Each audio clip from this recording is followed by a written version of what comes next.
بسم اللہ الرحمن الرحیم۔ السلام علیکم ورحمۃ اللہ وبرکاتہ۔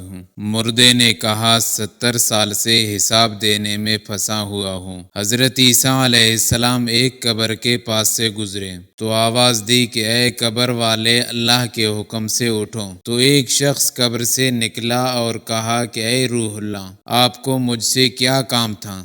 میں تو 70 سال سے حساب میں پھنسا ہوا ہوں۔ ابھی آواز آئی کہ روح اللہ کی آواز کا جواب دو۔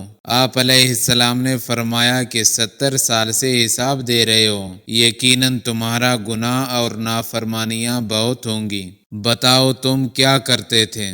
اس نے کہا اے روح اللہ، اللہ کی قسم میں لوگوں کی لکڑیاں سر پہ اٹھا کے ایک جگہ سے دوسری جگہ پہنچایا کرتا تھا، اور اس محنت کی مزدوری سے حلال کھاتا تھا اور صدقہ خیرات کیا کرتا تھا۔ آپ علیہ السلام نے فرمایا سبحان اللہ، کیا عجیب بات سنا رہے ہو۔ اپنے سر پر لکڑیاں لے جانے کا کام کر کے حلال کھاتے تھے، صدقہ کرتے تھے اور 70 سال سے اس حساب دینے میں لگے ہوئے ہو۔ اس نے کہا اللہ تعالیٰ نے مجھے یہ کہہ کر پکڑ لیا کہ تم نے ایک دفعہ میرے ایک بندے کی لکڑیاں اٹھائی تھی تو اس سے تم نے ایک تنکا توڑا تھا اور اس سے دانت میں خلال کی تھی اور اسے لکڑیوں کے درمیان رکھنے کے بجائے پھینک دیا تھا اور مجھ سے ڈرا نہیں تھا، حالانکہ تم اچھی طرح جانتے تھے کہ میں تمہاری اس خیانت کے بارے میں خوب واقف ہوں اور تمہیں دیکھ رہا ہوں۔